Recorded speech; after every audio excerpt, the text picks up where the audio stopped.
Goodness knows you've been looking long enough. With the Volvo XC90, you've finally found what you've been looking for. A luxury SUV with seating for up to 7 people and loads of cargo space. Not to mention premium technology, including Google Maps, Google Assistant and Google Play. The Volvo XC90 is what you're looking for. Now at special run-out pricing from $99,990 plus on-roads. Visit Volvo Cars and discover why the XC90 is the vehicle for right now. You're listening to the Weekend Sport Podcast with Jason Pine from News Talk ZB. We've got our boarding pass to go to Australia, and our Aussie correspondent Adam Peacock is on the line, as we do around this time every Saturday afternoon. We head across the ditch and say g'day to Adam Peacock. Afternoon. Morning, how are you? Yeah. Afternoon, whatever it is. Always a busy week across the Tasman, and look, this Sam Kerr story was huge, but it's now come to an end, and look, a good result for Sam Kerr overall, isn't it? Yeah, I mean, it's a complex issue, everything that's happened. It's obviously not ideal that Sam found herself in that situation. Obviously had a big night out. A lot of opinion about what should happen now to Sam Kerr. I'm just kind of pleased that it's resolved itself. Was she in the wrong? Define wrong. I mean, we've all gone out and had a big night out and, you know, behaved in a way that you look back on and go, oh, was that correct? Was that right? I think that looking at the whole bit of vision, and the whole of it is available, the 30 minutes, it doesn't feel like she's done anything criminally wrong. So, now everyone hopefully can get on with life, but it's not going to be that simple because there's now questions over whether or not she should be captain or not. So that remains to be seen. What's the public feeling in Australia? Should she remain captain? Split. Yeah, a lot of people think that she should just get on with life and it's normal. Like it's how she was viewed before this incident. Others think that there's no way in the world she should be a leader again. My personal view is that I don't think she should be stripped of the captaincy. I thought a long time ago when she was actually made captain, I'm not sure if it suited exactly what she needed in her life, if you know what I mean. She was happy to be captain. She wasn't forced into it, but I just think that Sam is a leader through action. She's a leader in the dressing room. Does she needed that added layer of responsibility of always talking to the media and having that scrutiny? Probably not. So, I don't know. It might look too convenient now to take her away from the captaincy, but it's up to Football Australia to communicate it properly, whatever decision they come up with, and I hope they do that. Matthew Kuhneman, the Aussie spinner, cited for a suspect action, or reported, I probably should say, for a suspect action over the course of the week. It's like there's a Zapruder film, watching it in slow motion. It's never nice when a player gets called for this sort of thing. What was the take on it? Yeah, I just can't see how you can reach the test match level and then something like that all of a sudden become an issue. Now, Matty Kuhneman has had questions around his action before, both domestically here in Australia, I should say. Obviously has jumped over those hurdles, whatever's been put in front of him, because he's been selected to play for Australia. I don't get how all of a sudden then an umpire can turn around and go, oh, actually, his action looks a bit dodgy, and now this whole cloud comes over his entire career again. I think it's grossly unfair, personally. There's got to be better ways of dealing with this in the lead-up to becoming a Test cricketer, rather than getting on that stage and then all of a sudden his action being called into question by one of the on-field umpires.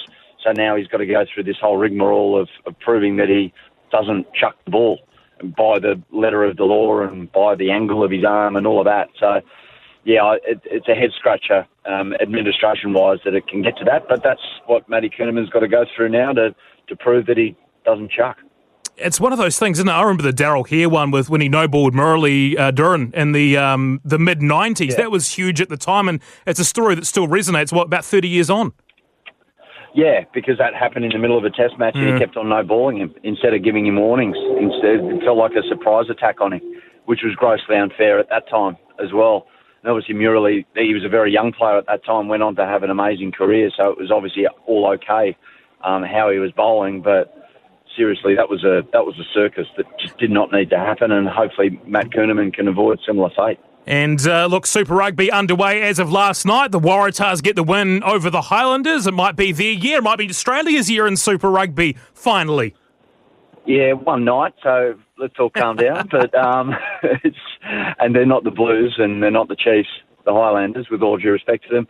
Bit of a buzz about rugby starting again over here, and I think that is Swahili coming in, Joseph Akuso Swahili. So the fact that he started as a New South Wales Waratah and played okay by all reports, by very good judges, not just people like me who watch it occasionally. So, yeah, it's good that rugby's back, not on firmly in the spotlight, but getting a bit of a say over here. And the back end of last year with the spring tour certainly helped. Having a British and Irish Lions folded into a World Cup campaign not too far away, that'll help. And so will our Super Rugby clubs going okay. The Brumbies will be the benchmark again, I think, for Australia.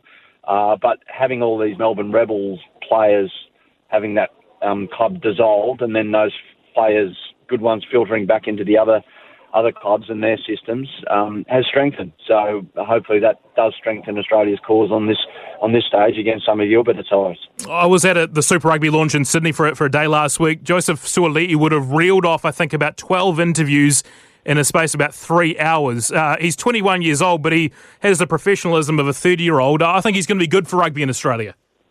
Yeah, he's a pretty level-headed kid. He's got his head switched on, which is good, and rugby needs that.